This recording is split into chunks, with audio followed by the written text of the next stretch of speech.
नमस्कार, आप देख रहे हैं संवाद 365। मैं हूं आपके साथ दिग्विजय सिंह चौहान।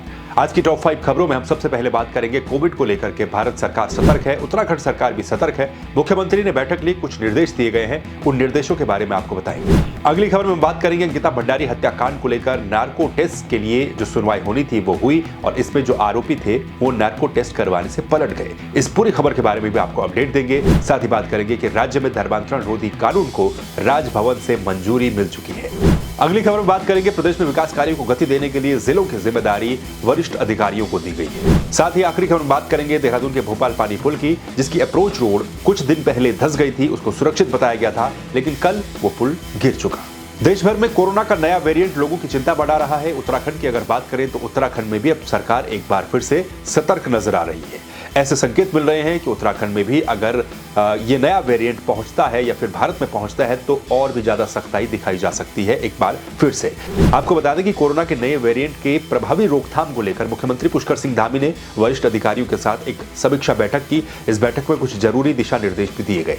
उत्तराखंड सरकार ने ये दिशा निर्देश दिए हैं, लोगों से अपील की है कि भीड़ भाड़ वाली जगहों पर सोशल डिस्टेंसिंग का पालन करें और मास्क अवश्य लगाएं। इसके साथ ही ये निर्देश भी दिए गए हैं कि लोगों को बूस्टर डोज लगाने के लिए ज्यादा से ज्यादा प्रेरित किया जाए। इसके लिए अभियान आज से ही चलाया जाएगा। जिन लोगों को बूस्टर डोज नहीं लगी उनको भी बूस्टर डोज लगाया जाएगा। साथ ही अस्पतालों में निर्देश दिए गए हैं कि जो भी खांसी जुकाम से रिलेटेड मरीज आते हैं उनकी RT-PCR जांच भी करवाई जाएगी और कोरोना के जो सैंपल आते हैं उनकी जीनोम सीक्वेंसिंग पर अधिक से अधिक जोर दिया जाएगा।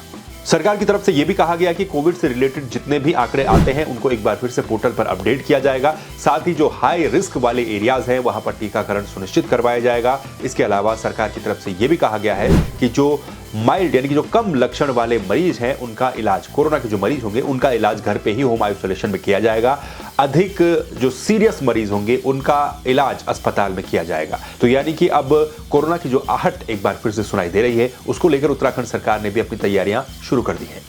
बात अंकिता भंडारी हत्याकांड को लेकर। दरअसल अंकिता भंडारी हत्याकांड में तीनों आरोपियों के नार्को टेस्ट के लिए जो अर्जी कोर्ट में दी गई थी उस पर पहले सुनवाई हुई। एक आरोपी ने कहा कि उसे 10 दिन का वक्त चाहिए, जिसके बाद कल उस पर सुनवाई हुई और अब इसकी अगली तारीख 3 जनवरी को मुकर्रर की गई है। यानी कि इस मामले पर अगली सुनवाई 3 जनवरी को होगी। ऐसा क्यों? तो दरअसल ऐसा इसलिए कि जो आरोपी हैं वो नार्को टेस्ट कराने से अब पलटते हुए नजर आ रहे हैं। इस मामले में जो तीनों आरोपी हैं उनकी तरफ से उनके वकील ने कोर्ट में यह आपत्ति लगाई है कि आखिर पुलिस ये बताए, SIT ये बताए कि वो इन तीनों का नार्को टेस्ट क्यों करवाना चाहती है, जबकि पुलिस SIT कोर्ट में चार्जशीट दायर कर चुकी है, तमाम चीजें इस केस में चल रही हैं। तो ये आपत्ति लगाई गई है कि आखिर क्यों तीनों का नार्को टेस्ट, पॉलीग्राफ टेस्ट करवाया जाना चाहिए। इस पूरे मामले में 2 आरोपी पहले अपनी सहमति दे चुके थे। एक आरोपी अंकित जिसने 10 दिन का वक्त मांगा था, लेकिन अब तीनों की तरफ से ही अपनी अपनी अर्जियों को वापस ले लिया गया है। अपनी अपनी तरफ से जो सहमति दी गई थी उसको वापस ले लिया गया है। इस पूरे मामले में अब कोर्ट 3 जनवरी को सुनवाई करेगा और उसके बाद आगे की जो प्रोसेस रहेगी वो इस मामले में चलती रहेगी।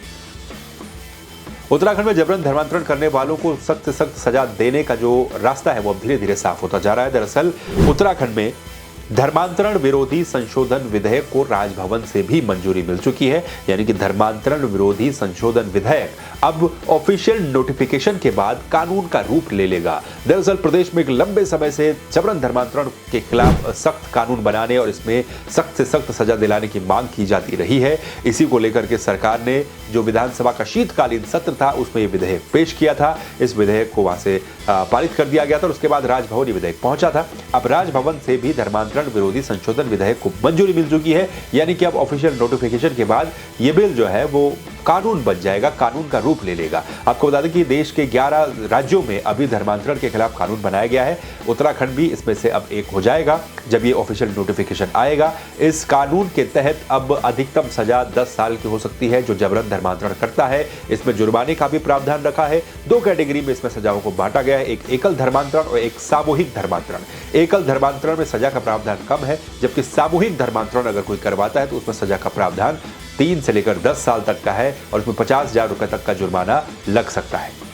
उत्तराखंड में जिलों में विकास की गति को तेज करने के लिए, उसको और गति देने के लिए प्रदेश सरकार लगातार कोशिश कर रही है। इसी सिलसिले में उत्तराखंड के 13 जिलों को 13 अधिकारियों के हवाले किया गया है। यानी कि 13 वरिष्ठ IAS अधिकारियों को 13 जिलों की जिम्मेदारियां सौंपी गई है। उनको प्रभारी बनाया गया है जिलों का। वो इसलिए क्योंकि उनका एक काम होगा कि जिले में जो भी विकास योजनाएं हैं उसकी समीक्षा वक्त वक्त पर करते रहें, जिले और सरकार के बीच में एक समन्वय का काम करें ताकि जिलों में जो विकास की गति है उसको और भी ज्यादा तेजी मिल सके। सरकार ने इसको लेकर के 13 वरिष्ठ आईएएस अधिकारियों को जिम्मेदारियां दी है। अलग अलग जिलों की कौन सी जिम्मेदारियां हैं वो भी आपको हम बताते हैं।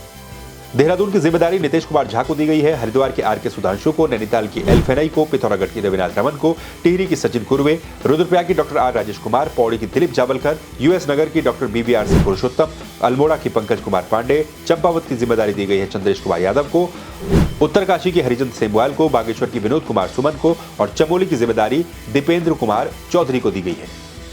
अब बात कर लेते हैं देहरादून के भोपाल पानी पुल की अप्रोच रोड धंसने को लेकर।